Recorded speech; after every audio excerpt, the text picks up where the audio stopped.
Welcome back to another episode of Leaders of the Future, where we explore the inner technologies that shape modern leadership, mindfulness, emotional intelligence, clarity, and resilience.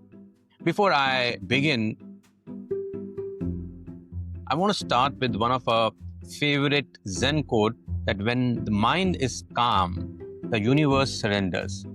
And in time when the world feels noisy, constantly pulling our attention, our today's guest has dedicated his life to understanding what calm mind can really do. Ted Meissner is not only a long-term meditator and a UMass MBSR teacher, he is a bridge between the ancient contemplative traditions and modern science. Ted doesn't require too much of introduction. He's well known in the field of mindfulness. One thing that always inspired me about Ted is his ability to take this complex research and translate into simple, practical insight that ordinary people like you and me can understand, and leaders also can understand. Ted, it's an honor to have you on our podcast, Leaders of the Future. Welcome to the podcast. Thank you so much, Manish. It's a great honor to be here, and I really appreciate the work that you're doing in sharing this with others. And I've seen some of the episodes that you've had, and I'm in very fine company of guests. So again, pleasure's all mine. Thank you so much for having me.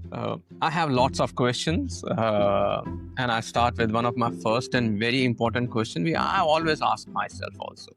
When you have practiced for decades, studied science, taught thousands of people, what does word mindfulness truly means to you in today's context? And what part of that definition, which we always read, took you the longest time to understand? One of the recent studies says that 47% of our waking time, our mind wanders. And you know that wandering mind is not a happy mind. It often wanders into stress, ruminations, self-referential thinking, and worry. So your answer can actually become a lifeline to many of our listeners. It is a terrific question. It's one that I tend to ask in my courses at the very beginning is, what does mindfulness mean to you? And one of the things that's become clear over the years is that mindfulness has lots of different meanings for different people. And there isn't one that is the one right meaning. It is what is most helpful for you in your life. There are scientific explorations of what it might be, because again, we don't have just one definition of mindfulness, which makes studying it very interesting. But I was asked this question a few years ago on another podcast, and I hadn't really thought about it in the way that you are asking here as well. And what came to mind was showing up with care. And that really took a while for that to just unpack, even though it came from my own mind and experience. And showing up, it is an action verb. It is something that requires our attention and our intention. It is actionate. And with care. It's not just showing up, it's showing up with care. And I mean care in a couple of different ways. Care of the delicacy, the carefulness, the full of care, but also care in terms of the heartfulness, the emotional caring. So for me, showing up with care is a way to keep me on true north with whatever specific definition I may be working with at any one time. It's very fascinating also how mindfulness and showing up are related to each other. And it's our awareness which is very important and driven by our intention. There are multiple meanings of mindfulness to different people. We sometimes ask what mindfulness means to you. Mindfulness started here in India in some manner, or it was practiced all over the world in some form or other. Religious practices, spiritual practices.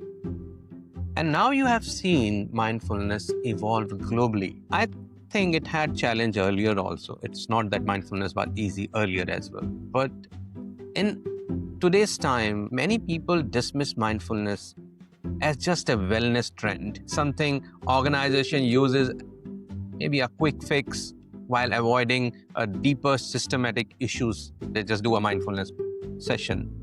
What do you say to the skeptics who believe mindfulness is just used as a patch, not as a solution? Zen master Suzuki Roshi once said that the important thing is to find the most important thing. So I'm curious how you help to find this out. Yeah, it's a terrific question. Here we're talking about mindfulness not being a passing fad and it being applied as a quick fix. So a couple of responses that I have for that is we have 4 decades of research around mindfulness. As you mentioned, I'm a peer reviewer for a science journal about mindfulness. So we're looking at papers all the time to see, is this really good? So what was that like to help us understand mindfulness in a particular way, where it's effective, where it may not be as effective? And I will also ask people about exercise. And I'll say, well, if you do 1 sit-up, is that going to give you perfect health and a nice buff body and 6-pack abs? And of course, the answer is no, that won't.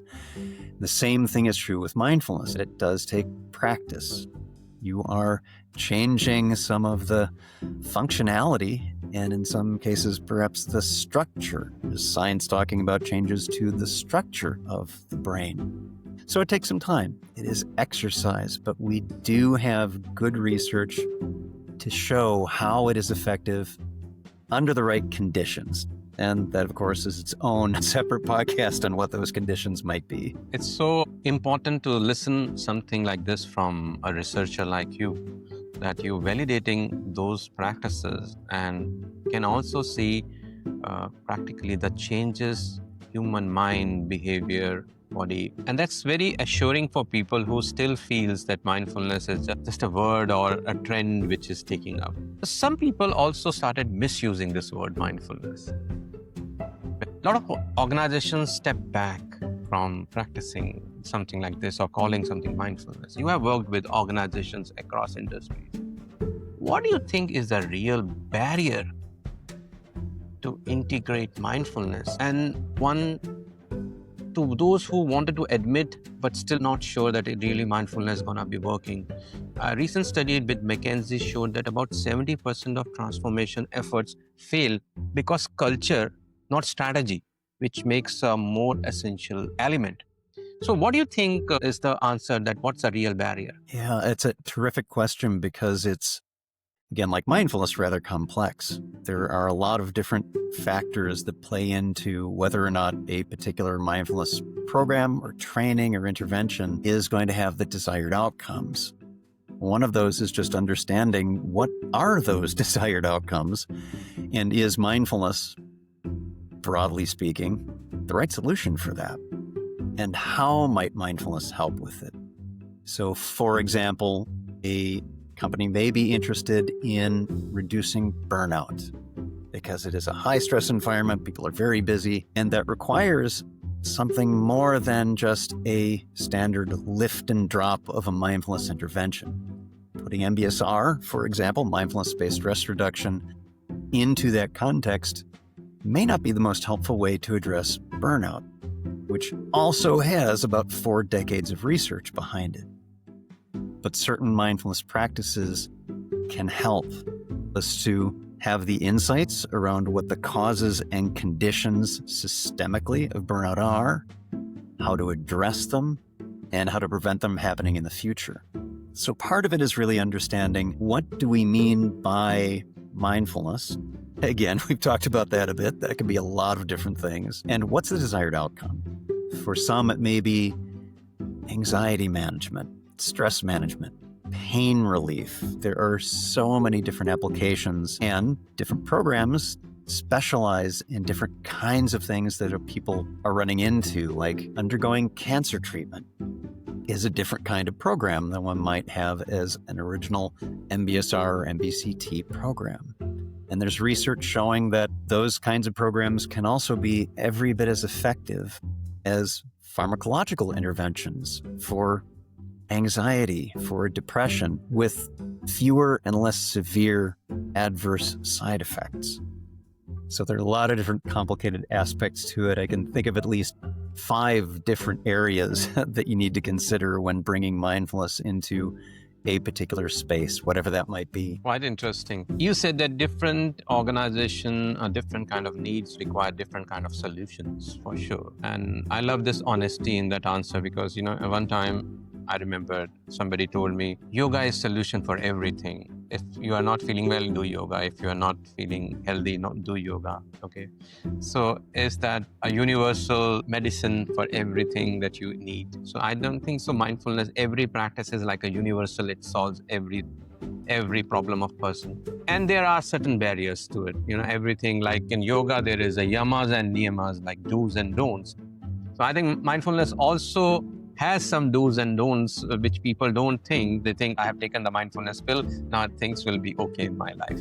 Well, thank you for bringing that point. And scientific study also helps in this implementation and removing that fog, that unawareness about mindfulness. Certain people take advantage of this ambiguity in understanding of people, but I think researchers and scholars like you are very important pillars in establishing the right practices and what practice work for what. Thanks for sharing that. If I go to my next question, if a CEO comes to you and says, listen, Ted, I learned that mindfulness can do wonders, and I want a mindfulness for my company, but it must actually work. So what non-negotiable conditions would you insist before starting? Yeah, it's a wonderful question because it gets to the heart of asking them in turn, what does mindfulness worked mean to you? What are the kinds of things that you're looking for it to do? Because it may not be the most appropriate situation for mindfulness to be able to lend a hand. Certainly, some of the capacities we build as human beings by practicing mindfulness can help with those conditions. But if you just leave those systemic problems in place, it's going to be kind of limited as to what it can do. You asked very insightfully around what are some non-negotiables.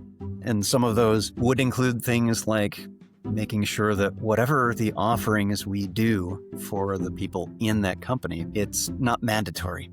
That people can choose to participate and do this or not. I would also ask that the leadership themselves participate in these programs. And that's because they themselves are still human beings with human neurobiology. They are still subject to stress as human beings. And that can help them through their own understanding and experiencing it for themselves, becoming advocates for really getting in their bones. This is why this is very helpful to me as an executive. It's not just for frontline staff or managers, it's for me too. And the third thing that I would say is a non-negotiable in these conversations is that we be able to measure as best we can what are the effects before? How are people doing before some kind of intervention, whether it's a program or classes or a webinar, whatever it happens to be, and afterwards. So if they want an information session to let people know what this is about, sure. If they're expecting this is going to solve the problem of burnout and stress in everyone's staff, it's not how it works. And we need to have a very clear conversation about those expectations. Somebody asked, how can I go to heaven? And the monk replied, you have to die. In a Zen saying that, obstacle is the path. We always don't want to walk on a path. We don't want to die to go to heaven, but we all want to go to heaven. And to heaven, we have to die. And by saying this, I mean that we want a solution, but we don't want to address the problem, first of all, and walk on the path to deal with the problem. And we want easy, quick fix. I remember on my coaching session, one parents came that my child has ADHD. Can you help with mindfulness? And I said, I have to take your session first. And he said, we are perfectly okay. It's the child who's just the problem. And I said that you are Right, it doesn't happen in a vacuum. There's an entire ecosystem that child or that employee or that leader exists in. And if we only address one piece of it, well, it's like baking cookies and you're only using chocolate chips and nothing else. Those aren't going to be very good cookies. That's good. That gives one clarity from your point of view, from how science looks at the things. What criteria do you personally use to decide whether a mindfulness practice is strong enough to scale in workplace? Like, for example, 8 week of mindfulness training can measurably shrink amygdala in our brain and impacting our emotional reactivity. How do you decide what's the real and what's the hype? Yeah. There are a couple of different answers to your question. One is around efficacy, and another is around scaling. Those are two different things, because you can lose efficacy when you scale it up if you don't do it right. So let's talk about efficacy first. Lots of different ways to measure that, different instruments that are used. I tend to not use things like an instrument that would be used just to focus on whether people can maintain their attention.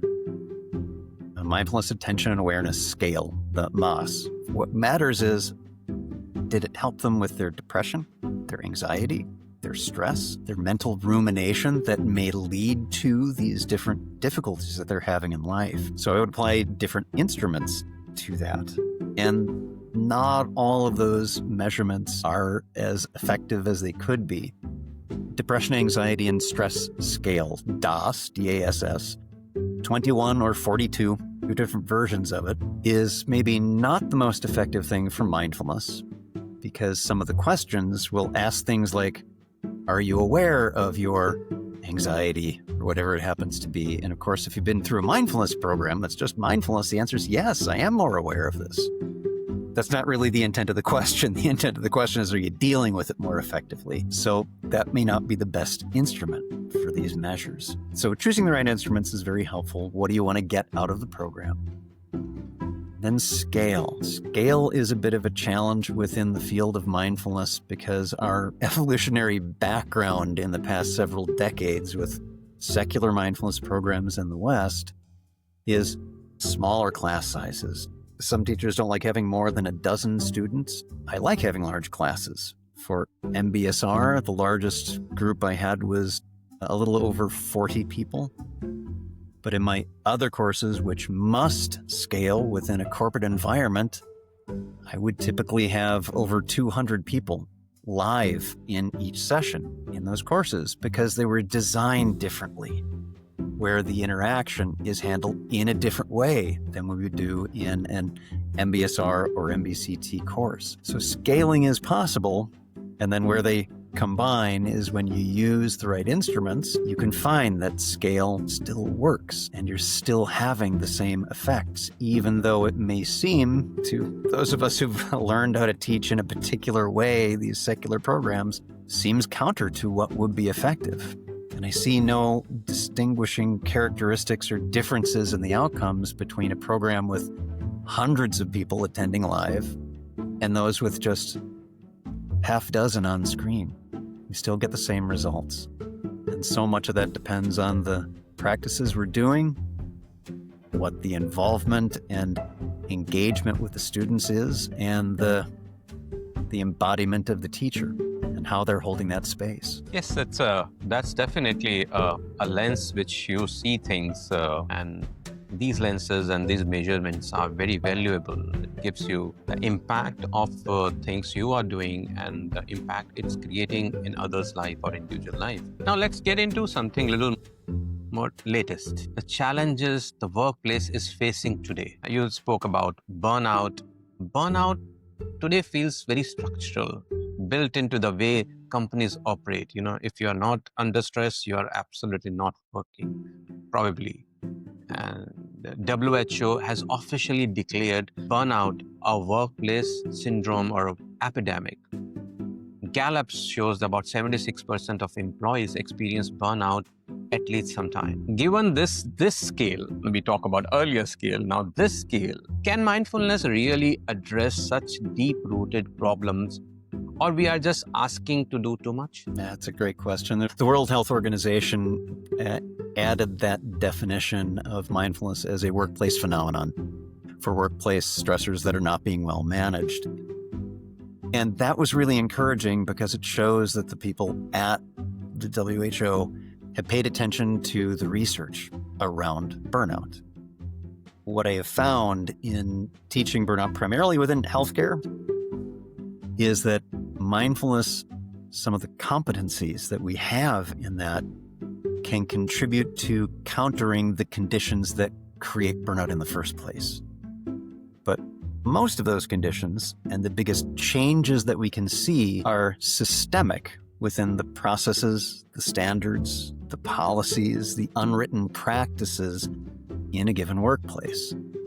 Mindfulness helps us to see those more clearly, partner with our colleagues on changing those, having challenging work, but not overwhelming work, and seeing the outcomes of our efforts.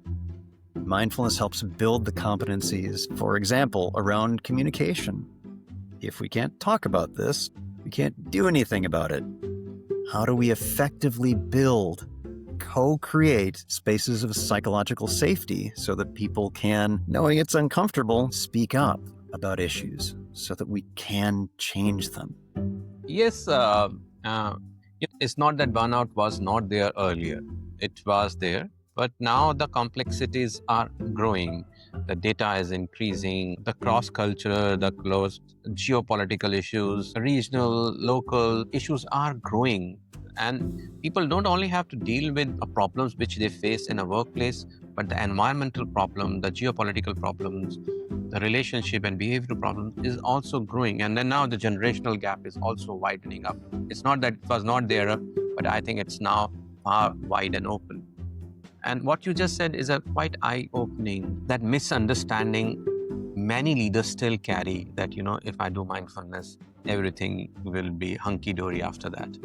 We're still having difficulties. They're still there. And in some ways, that can be quite harmful. If we're helping canaries to be stronger canaries, we're just allowing the toxic coal mine to get more and more and more toxic. And that's not sustainable. I have worked in a lot of countries, and one of the best learnings I have received while working in is Africa. And I really enjoyed working in Africa because the word burnout doesn't exist there. The moment they switch off their phones, they are easy, they're relaxed, they're not attending things. And I think the way Africans started living their life, it's so simple and easy. They didn't make anything complex. And I think the complexity is also making our life a little more difficult. We try to teach people what mindfulness is. What's the biggest misunderstanding leaders have about what mindfulness can or cannot achieve inside an organization? To add this, there is a Zen proverb which I use in my workshop, that don't seek the truth, just cease to cherish opinions. So I'm curious which opinions you see leaders clinging to. Yeah, it's interesting because there are different kinds of opinions based on what the context of that workplace is, the role of the leader. For example, I find that many physicians understand mindfulness more when showed research, hard data about here's what effects this has. Check it out for yourself. Be a skeptic.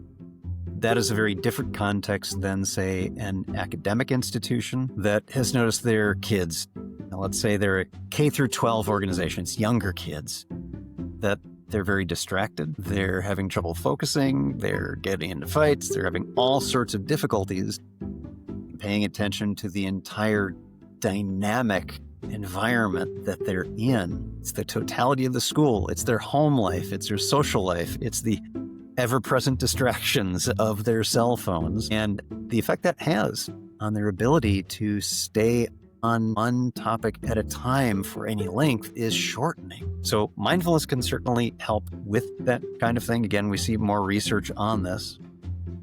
There is not one single dose, length of time practice that's the same for everyone.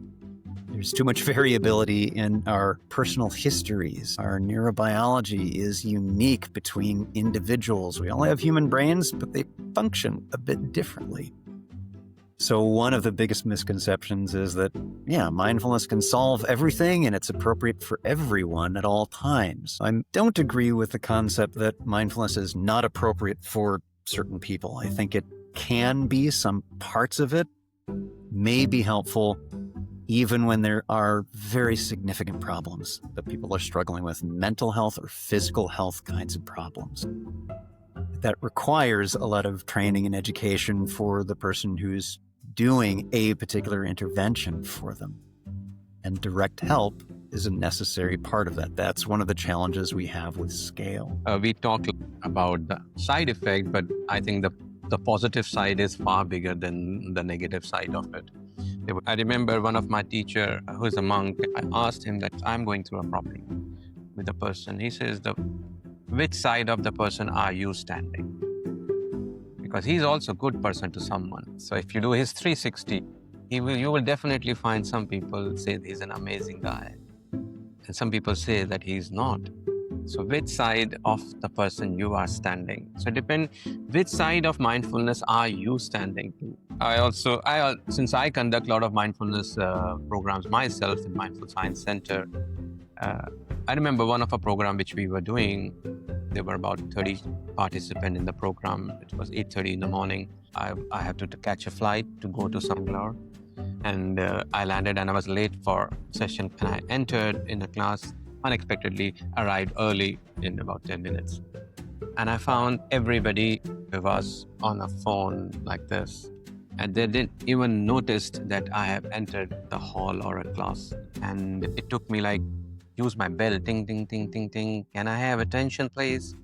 And everybody was so glued that I could feel in a slow motion that they are stuck with the screens and I have to pull them.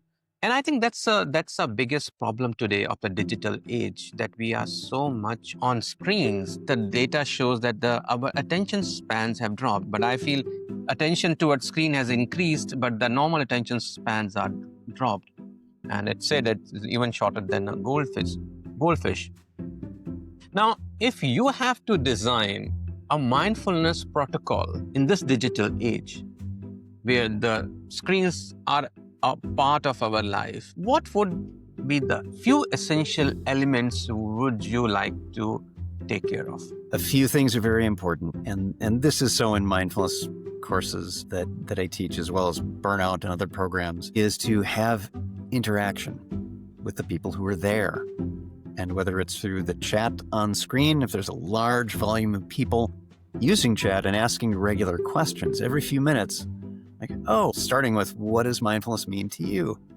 Just put in chat a word or two. What is that like? And that starts to draw people in because they're on their screen and they're seeing the same thoughts they have being shared by others. And that helps bring them into a sense of not being alone, not being isolated, and having live interaction with not just me there, but the wisdom of the group and their own experiences. And that can be tremendously validating and supportive. So when I tend to teach to large groups and it's online, I will make sure that whatever I have on screen is something that's a little more interesting than a spreadsheet. It's not just numbers, it's just letters, that there's something to see that is appealing, funny, lighthearted, something to bring a little bit of energy to that moment, and having regular interaction with people throughout the half hour or 2.5 hours, or a course I just finished about bringing mindfulness into the workplace. Sessions were 4 hours long. And again, how the teacher is able to connect with the people through their voice, through media like this, where you as the teacher can make eye contact with everyone in the room at the same time, which is something we can't do in person. That can make a really big difference. And especially when we're doing something like the deep introspection and looking at ourselves honestly as we can of mindfulness. That's incredibly practical. Eye contact, be present, create humor. But I think we need to go a little more deeper in our research, and mindfulness protocols we change, which can be a little more interesting for people. Skepticism is increasing, the attention is dropping, anxiety is going up, dissatisfaction is very high.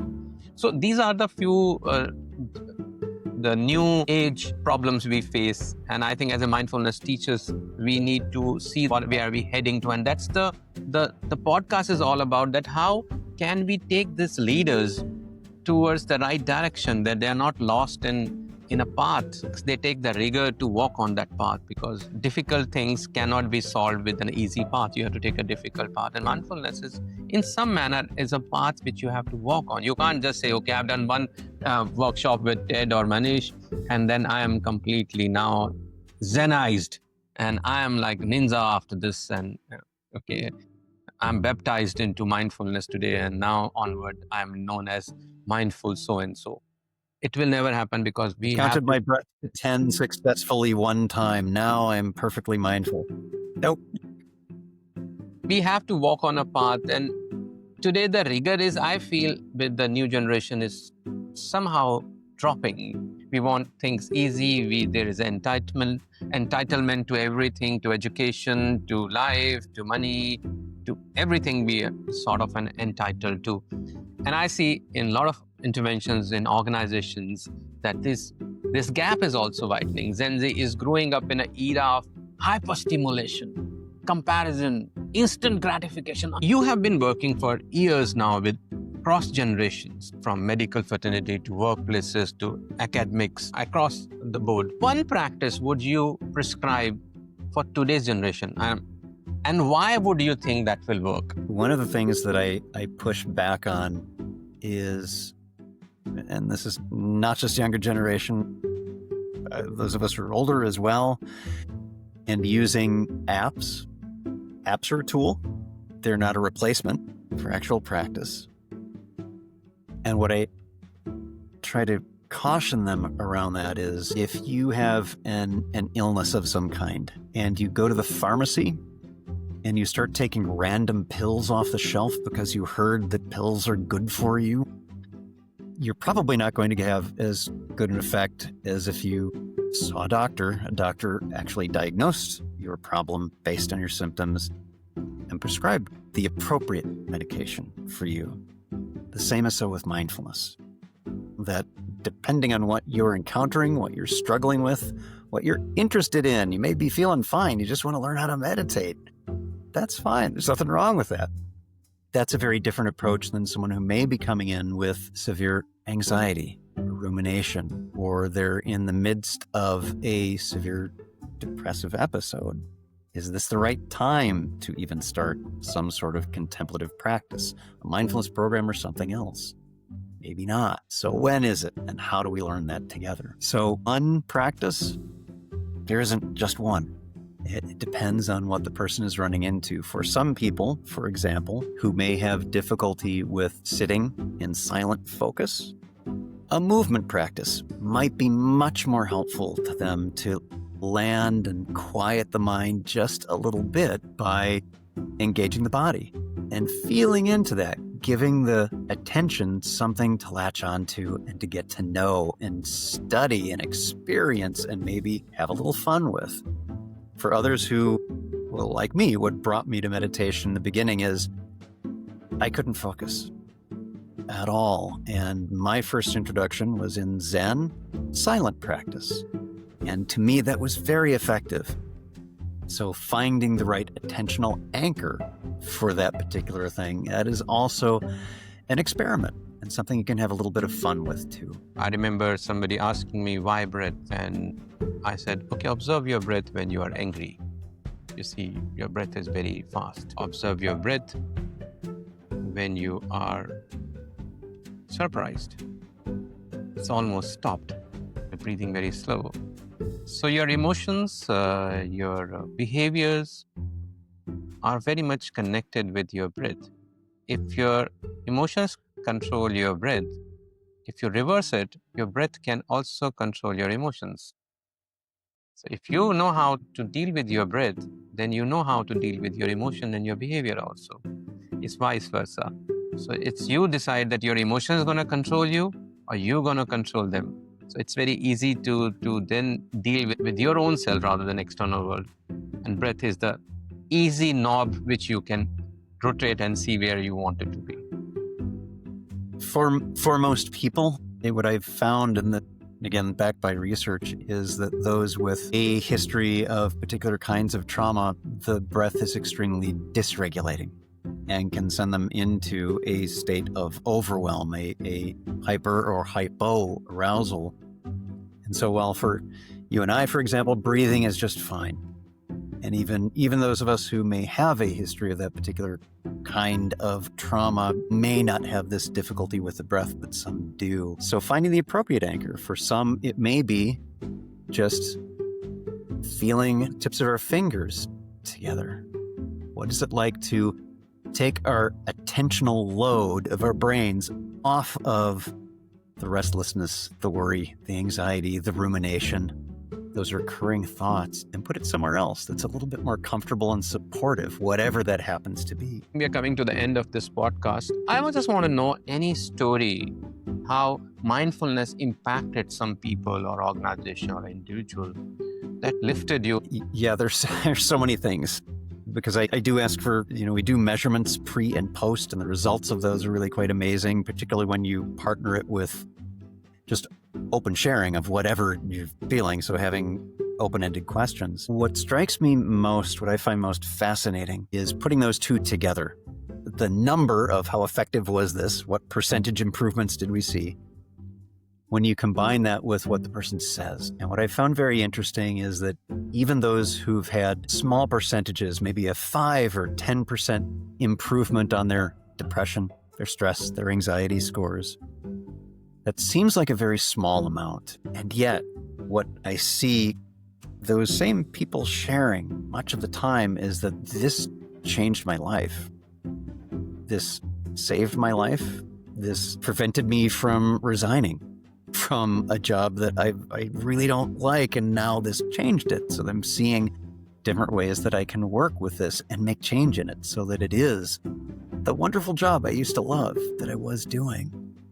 And this is particularly something for our contemporary society, where there's research that came out this past year showing that nurses are already burned out in nursing school before they've even started the profession of nursing. So being able to make a difference, even that small percentage difference, can be life transforming. So not to worry too much if we're not seeing 30 or 40 or 80% changes in how people are. Even those very small percentages can make a huge difference in someone's life. I think what you just said, people can relate to it, because most of us feel that, education institutions or training institutions or medical institutions, already cook you so much that the moment you go in the world, you are almost half burnt. And you're left with half of it, what you want to be using it. And now tensions are also burned out. And everybody from organization to multinationals are attacking your attention. And that's become a new currency. It's not the dollar, it's not the rupee, it's not the ruble. And researchers and scholars like you help people reclaim their money, which means reclaim your attention. But we at the back of it designing a lot of stuff, what Google is attacking, what Instagram wants. It doesn't want your money, but it wants your attention. And Buddha said that our thoughts create our world. And what are being fed into our thoughts, creating our own world. What happens if we lose control of our thoughts and someone else controlling our thoughts? One tip you want to give it to the listeners, that how can they reclaim their mind? It may feel like I can't get out of this hole that I'm in, whether it's a medical condition or a mental health issue or whatever it happens to be that is a struggle you're having. That's a real thing you're going through, and it may be difficult, but you're not stuck. You can change the fundamental nature of your experience with the difficulties that are showing up in your life. And you can learn how to do that and practice it and get better at it. And even some of the most devastating and difficult kinds of challenges that we have in our lives can be met. And it doesn't mean that they're not still going to be difficult. They will. And you can get through it. That you are a changing, dynamic being. Even into your older years, you can teach an old dog new tricks. That means each of us. Because the mind is something that does adapt. It does change. And you can help with that mental health yourself. Self-directed neuroplasticity is a big phrase for you get to choose what you do with your mind and your attention. each and every moment. And it doesn't matter if you lost attention a moment ago, each moment is another chance to reclaim that. So make a choice, reclaim that moment. Wow. That's really profound and insightful. Ted, you have given us a deeper understanding of scientific or research aspect of mindfulness. And after talking to you, and many of listeners will listen to us, that mindfulness is not a trend, it's not a quick fix, but it's a fundamental human capacity. There is a Sanskrit shloka which says, Mana Sarvabhutam. It's very small. Sarvabhutam. The mind is source of everything, as you just said, that you can reclaim your mind. You are not stuck in some hole which you can't come out of it. And in today's episode, it's like a two hands we see from Michelangelo meeting like this, that, there is a science and there is the mindfulness touching and the spark is happening. It's the moment where we can pause, breathe, and ask ourselves, are we wanted to get stuck in this world, or there is a room for me that I can take an effort and come out? And what am I paying attention to? Because that shapes our inner life, our leadership, and our future. Thank you, Ted, for joining us on the Leaders of Future. And listening to you, many people, leaders, students, researchers will get motivated to walk on this path and get assurance that mindfulness is not a fad, it's not a trend, it's the way of life. And I hope, even if we touch few lives, the purpose of this podcast is solved. So until next time, stay mindful, stay curious, and keep leading with intention and mindfulness. Thank you so much. Thank you, Manish. Appreciate the time today, and hopefully everyone gets something out of this.